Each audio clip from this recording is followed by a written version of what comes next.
No need to whine, it's Whinypaluza. Have some wine and join us on the Whinypaluza podcast with Rebecca Greene. Welcome to the Whinypaluza podcast. I'm your host, Rebecca Greene. I'm a wife, mother of 3, and licensed clinical social worker. I also have 3 fur babies at home too. My passion has always been to help children and their families. I always dreamed of being a wife and a mother. Parents are always learning through their struggles, failures, and successes and joys. I am no stranger to this wild ride of parenting, and I know behind every great parent lies a team of supportive friends and family. I want to be part of your support system. I want you to know that you are not alone. We are in this parenting world together. Join me every week for insightful discussions with experts on parenting and marriage, as well as other parents who have found the secret to successes in parenthood.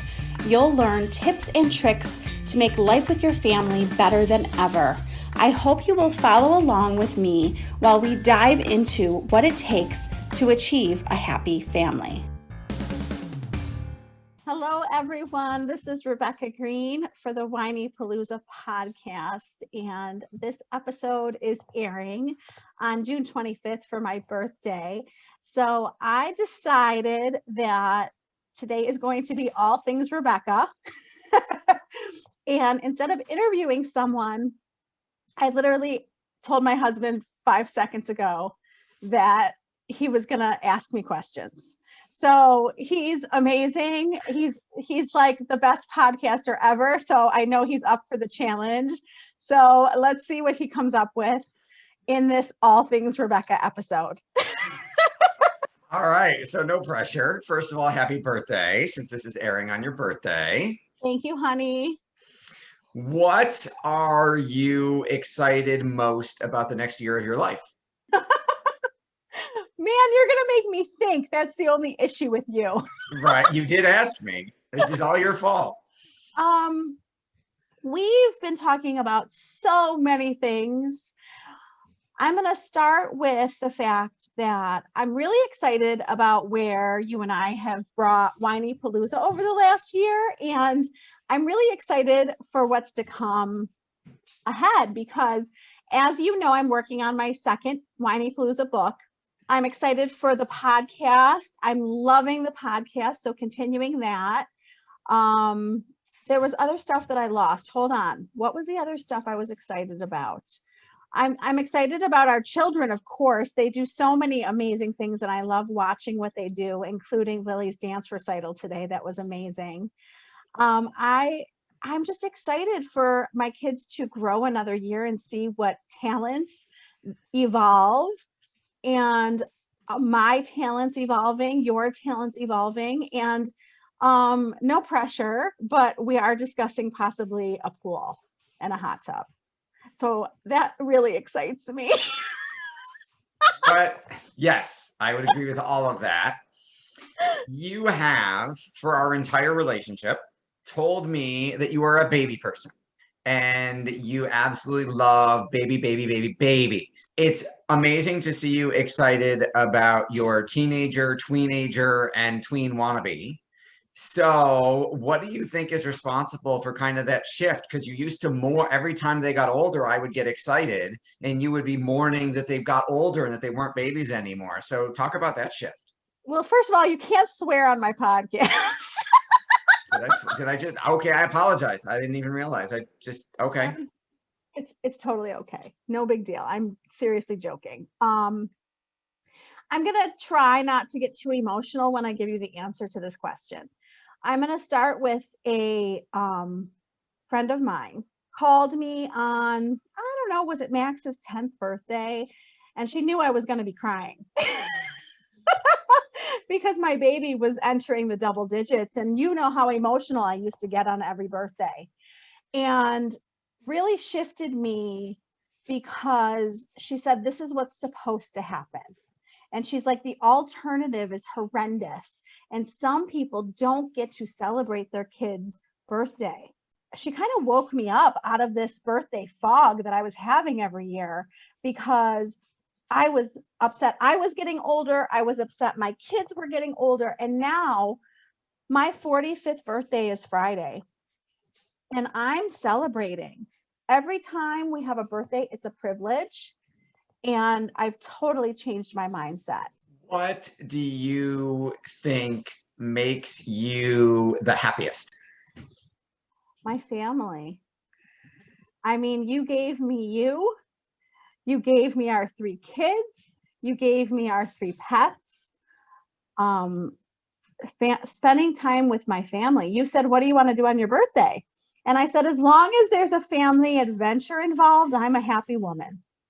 As someone who has told me many, many times about your need for certainty and stability, you also have the contrasting need for variety at a level that surprises sometimes even me.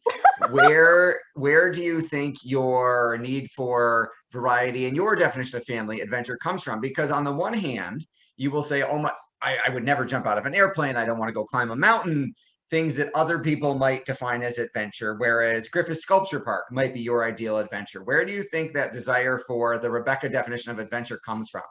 One of the things that I love most about my birthday is that it's the beginning of summer. And as you know, I absolutely love summer. It's my favorite time of year. And I love being outside. So anything that I can come up with outside is fulfilling my need of enjoying summer. So put doing something outside with spending time with my family, put it together and come up with something to do together outside.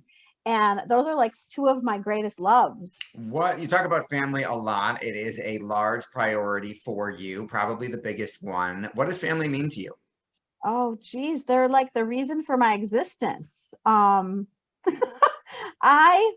am not your average person when it comes to this. Everybody loves their family. I will tell you that I was longing for, a husband and kids at a very, very young age. In fact, I wanted to be a mother as young as I can remember and couldn't wait to fulfill that role. And it's really all I ever aspired to. Did I want to be a teacher? Yes, for a long time. Did I want to be a social worker? Yes, and still do. But becoming a wife and mother, that was like all that I ever wanted. And it's everything and more that I expected. It's love and stability and recreation. And I mean, every single need is met by my family. You mentioned yourself at a younger age. Let's go back in time a little bit. What is your favorite color and why? Oh, honey, you're so sweet. My favorite color is pink. And the reason why is because it makes me think of love. And love is my favorite word. And pink is my favorite color. Now, you said you wanted to be a mother from a very young age. Where do you think that desire came from? I had, Ella doesn't have it. Ella doesn't have the, oh my God, there's a baby, give me the baby. Lily has it. So Lily is giving you a little inside view of me. Younger than Lily. Lily's 8. I would say even 3 years old when my brother was born. It was like, give me the baby, give me the baby. I always wanted the babies. I'll hold the babies. I wanted to babysit. I wanted to take care of them. It was just in me. I was just totally, if there was a baby, I was there. Get out of my way and give me the baby. I'll keep that in mind. Don't get between you and a baby. What are some of your favorite early childhood memories?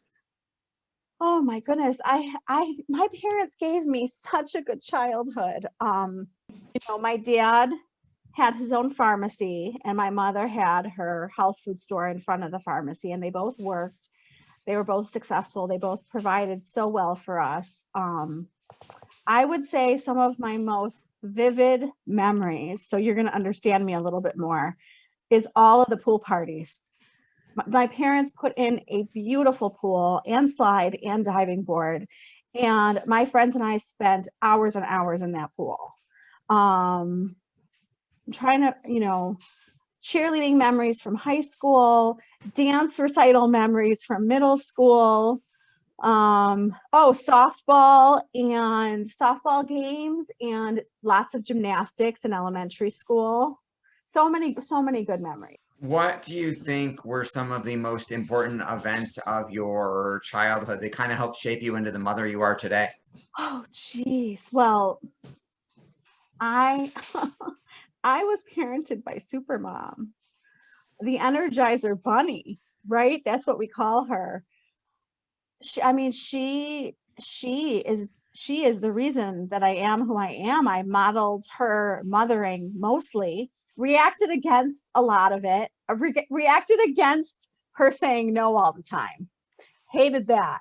But, always there for me, kind, giving, hardworking, came home from school to her every day. And I also had the privilege of lots of training. I went to college for psychology. I went to graduate school for social work. I got to work with families every day in my work and see what kind of mother I did and didn't want to be. And in training parents and helping them and coaching them and doing therapy with them, it really prepared me for motherhood more than I ever could have imagined. It was like a prep course. What were some of the biggest lessons you learned as a social worker that helped shape your parenting now? These mothers would tell me how exhausted they were. We've talked about that. It was always, so I would come in, this young 20-something-year-old with so much energy.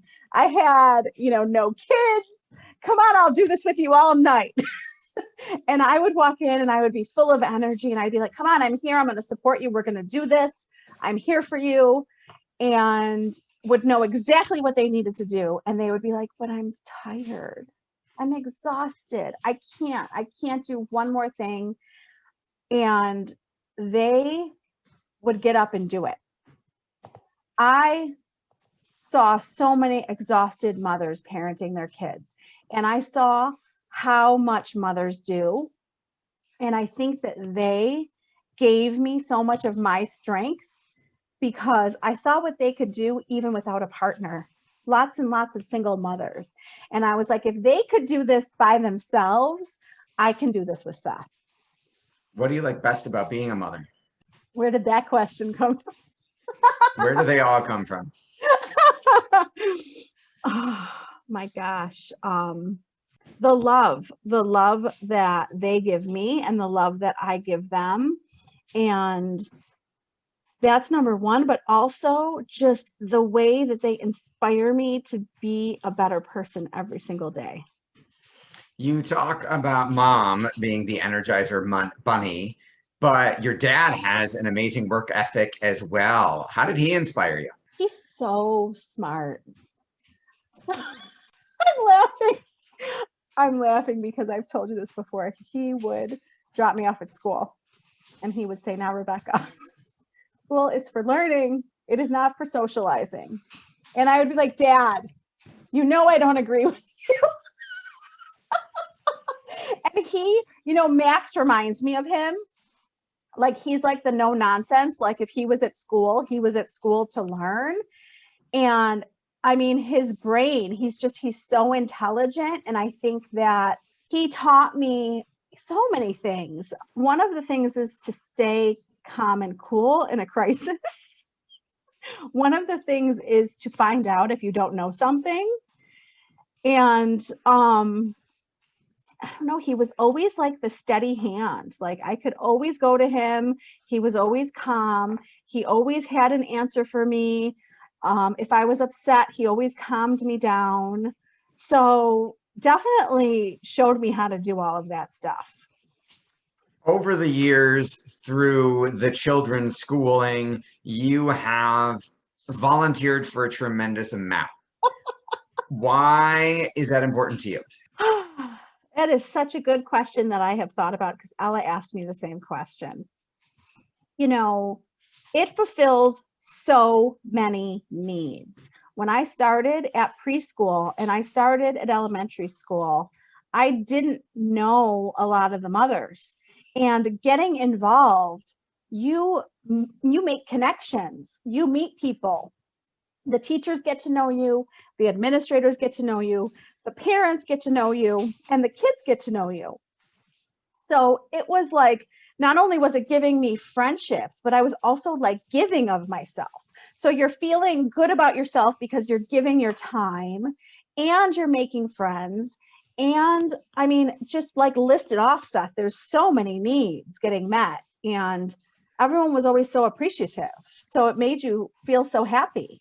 And then you would see the kids, if you put together an event and you saw the kids at your event that you worked really hard on and they were smiling and having the best time, you were like patting yourself on the back, like you did this with these other moms and made these kids so happy. It's very rewarding. The children have, over the years, made fun of you because you seem to run into someone you know everywhere you go. Talk in the business world, you would be called a super connector and an amazing networker. Talk a little bit about the mom mafia. Well, you know, whenever anyone makes fun of me, because my friends make fun of me too, they have to remember that I have been stationed in the same location for 45 years. I haven't lived anywhere else. I didn't take time in Syracuse. I didn't take time in Virginia. I mean, I have been here for 45 years and collected people. So you're talking elementary school, middle school, high school, college, graduate school, multiple, like tons of jobs. And now my kids are in school, and now my kids have been in like 4 different schools. So you just kind of collect people over the years. And I tell our kids to keep the old friends and still make new friends. So the collection grows, and it's a fabulous thing. You have run into people that you still talk to that you know from your own elementary school days. We've been at school events where the other parents are people you went to school with, Right. and your kids are now in there together. How do you keep those connections that you collect? How do you maintain, to whatever degree, those relationships so that people still have those amazingly warm and fuzzy feelings about you and are so excited to run into you? Well, first of all, any sort of relationship takes work. And I will say, like someone like Kristen, who I went to kindergarten with, when I saw her at Maple West with her kids, and I was like, oh my God, like I don't know when I saw her last, but we were so excited to see each other. So that's like one example, but the examples of people that I still talk to, you know, from high school or middle school, every time if I run into them, I make an effort to talk to them. Otherwise, you know, I'm making an effort to make plans with them, or I'm connecting with them on Facebook.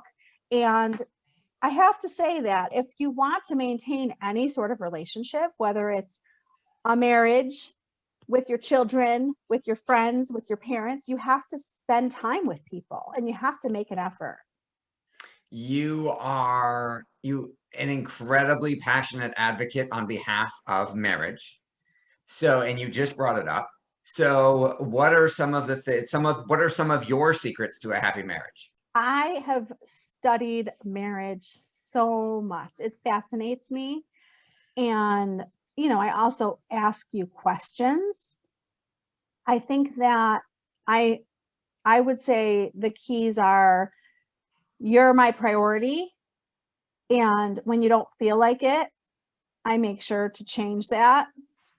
And I make sure to give you time and attention and ask you what you need from me. I do little things every day that I tell people add up to a big thing, you know, whether it's texting you or making you a meal, or, you know, running an errand for you, or leaving a note for you. the little things that we do and show how we care, that all adds up. What do you think your biggest marital challenge is and why? I think that what I have worked on a lot this year is reactivity in general, with my kids, with myself, with my husband. I always have more work to do, but I have seen major progress. And I think that I have turned the focus to myself. So instead of focusing on what I think you're doing wrong, or instead of focusing on what I think the kids are doing wrong, I'm focusing on myself and what is my state? What do I have control over? And how can I stay calm and cool in this situation? And I will tell you, sometimes I succeed and sometimes I don't, but I'm aware of it. And it's the biggest thing that I work on. You turned what started out as a coping strategy, writing, into a very successful career in a very short period of time. What do you like most about what you're doing now? Well, it's benefiting me because it's still my greatest coping skill. And getting anything out into my writing helps me so much, as you know, along with reading it. And when people respond to it and tell me that something helped them, or that I made them feel like they aren't alone, it feels like I'm doing what I'm supposed to be doing. And I think I have taken my degrees and made it into a career that works for me in my life and with my family. You've now done over 50 podcast episodes. Congratulations. That is awesome. Thank you, honey. The average podcaster quits after 10. Why do you think you've been able to stick to it and keep going? Well, first and foremost, I love it. And we've talked about this, you pushed me to do it. So I appreciate that. It's a really good fit. I get to talk to people. I get to meet people. I get to meet like-minded people and interview them and learn from them and talk about my favorite subjects. And it's so fun and fulfilling for me. I joke that it could be like a therapy session for me, because I can ask them any questions that I have about my own life. And I just love it. I love everything about it. 50 plus episodes. What, other than interviewing your husband, what are 2 or 3 of your favorites? You know, I am religiously listening to Rachel Bailey, Long Game Parenting, and Kelly Hutchison, Harmony in the Home. Those 2 ladies really impacted me. And I really loved seeing, I also, I love Kara Harvey too. There's a few ladies that I interviewed where I just kind of love listening to their podcasts. And I really try to listen to most of my guest podcasts a lot. But those are 3 of my favorites. And they've taught me so many things. Rachel is really big on, there's parenting that we put a Band-Aid on. For example, as parents, we want to stop the behavior right away. Like, make it stop, make it stop. And you and I are like, oh my God, just make it stop. But that's a Band-Aid. And that's not, and she has reminded me over and over as I listen to more, and I talked to her once, but I think I'm going to have her on again. We're going for long game results. We don't want just the behavior to stop that day. We want to get to the root of the behavior. What is going on for our children? What skills are they missing that they're having the behavior? What is the cry for help about? And if we get to the root of it and fix it with them, then you're going to have long results instead of just results on that day. And Kara is like the organizational master. Like, oh my gosh, she like blows me away with her organizational skills. And I'm trying to think what she has taught me. She has taught me, one of the greatest things that she taught me is that we can't schedule ourselves every minute of our lives. We have to have like the open time for, like, let's say, I think hers might be Wednesday morning. So Wednesday morning is like the catch-all. What did you forget to do? Did you forget to go to Target? Did you want to, call someone back? If we schedule ourselves the entire day, we're giving ourselves no time to catch up. She also talks about evaluating your day. And we might make a schedule of what we want to accomplish, but we need to look at it at the end of the day and see, did I actually accomplish everything, or is there stuff that I didn't get to that I need to carry over to the next day? So I mean, I could go on and on. These women that I have talked to, so many amazing women, so many lessons, and I have loved talking to all of them. You have certainly done a wonderful job emulating Supermom and becoming one yourself. With all of the conflicting priorities for your attention, how do you juggle it all? Well, I think that Jennifer Blossom taught me. What is her show, The Blossoming Moms? Does that sound familiar? Sounds correct. Another fabulous podcast that I love. I talked to her on my podcast, and one of her excellent recommendations to me, to all of us, is to remember that everything is not the same priority. Okay. So today, for example, we had to go to Lily's dance recital. Like, that was the must of the day. If nothing else happened, that was the priority of the day. Now, everything else that we have done since then, which is a lot of stuff, are bonuses, but we have to prioritize our day. So like, I'll know on, let's say it's Tuesday, and let's say I haven't touched my blog. I know that my priority for Tuesday is leave the dishes, leave the laundry, leave the phone calls, sit down, focus, write. This is your priority of the day. So prioritizing is my greatest superpower. That is awesome advice. Planning a vacation can sometimes feel like a whole lot of work, and people put a whole lot of time in it. What has been your favorite family trip?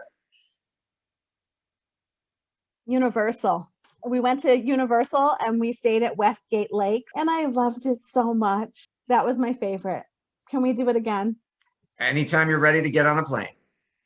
Max wants a resort, and I'm all for it. He's like, no Disney, no Universal, just a resort. I'm ready. Oh, you'd save a whole lot of money if we didn't need the overpriced theme park passes for 5 people every day, all day. You could go back to Westgate in Orlando and just not go anywhere. Right. Is Westgate? Yeah, but I think Westgate is in like Myrtle Beach, which I mean, there's 50 plus, there's like 50 to 100 locations in the US. Yes, it doesn't have to be Orlando, but you could go somewhere and just do local stuff as opposed to going to a theme park. Let's do it. Awesome. All right. Well, so we're going to wrap this up with a couple of specific birthday questions. Favorite birthday present you've ever gotten and why? Oh, geez. Any of the jewelry that you've given. Anytime you give me jewelry, I love jewelry. I love purses. Maybe you're going to buy jewelry. I think you need a jewelry sponsor and a purse sponsor for your podcast. Oh, I think that's a fabulous idea. Is anyone listening? They could just keep you, and you could just model it on every episode. Maybe I'm getting a hot tub for this birthday. All righty then. So maybe that's going to be my favorite present. Anything else you want to share on our birthday special that I haven't thought to ask you yet, given that we could talk for hours and hours and hours, but we have to constrain to the time limits given? Well, I appreciate you throwing this together for me. I knew you would come up with stuff off the cuff, and I really just wanted to make this about me and my birthday, and I love my birthday. I'm not one of those people that's like, I don't like my birthday, I don't want to celebrate. No. It's my birthday, and I'm going to give you guys a little bit of advice. I already ordered my cake. I did not know that. That is awesome. That means I won't screw it up. Well, no, that's not what it's about. But like, I know what I You will want. get you will get what you want. Yeah. For the husbands out there, she could have written down what she wanted and told me, and I still might not have gotten it right. So Okay. this So way, if there's anything wrong with it, it isn't my fault at all. You'll just be mad at the ladies at Wegmans or wherever, dessert deli. here's what I want to tell women and men. When it's Mother's Day, Father's Day, your birthday, your anniversary, don't be shy.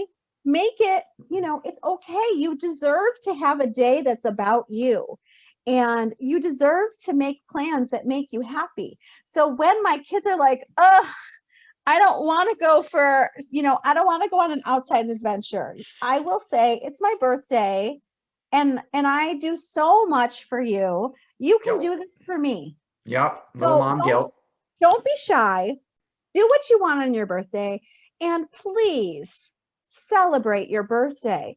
Getting older is a gift. This is not a bad thing. This is a gift that I get to turn 45, God willing, as my friend would say. And I am going to celebrate getting older, and I'm going to enjoy it. And I'm going to celebrate my kids getting older and all the things that, watching my kids learn and grow every year is just amazing. And seeing, how they get better at soccer and better at dance and better at theater. Better And at just, school. School might be in there I somewhere. was just going to say, and they get smarter and smarter every year. And I think the best thing about my kids getting older is the conversations that I get to have with them. Because when you have a baby, your baby's not having a conversation with you. So You had a conversation with the baby. The babies just didn't respond very much. I was always amazed and made fun of you. And I said, you talk to them like they're adults who speak English yet and know what the heck you're talking about. And you told me it would make them smarter, and perhaps you did it correctly. yes. And not only does talking to your baby make them smarter, but it makes them talk back to you faster. So it's teaching them language. So there was reasons behind the madness. I tell myself as my own coping strategy that there's always a reason behind whatever the madness, positive or otherwise, is. And I just have to be a detective and be curious, and eventually I'll figure it out. Exactly. So I have very exciting guests for you lined up on my podcast. I was just going over the list. So many great people. You're going to love what I have in store for you. So I hope you will continue tuning in to all of my podcasts. I appreciate all of you. I couldn't do this without listeners. I hope you're getting something out of it. I appreciate my husband throwing together a birthday special for me. I love and appreciate you so much, Seth. And I'm going to bring you back for our anniversary. That's next, okay?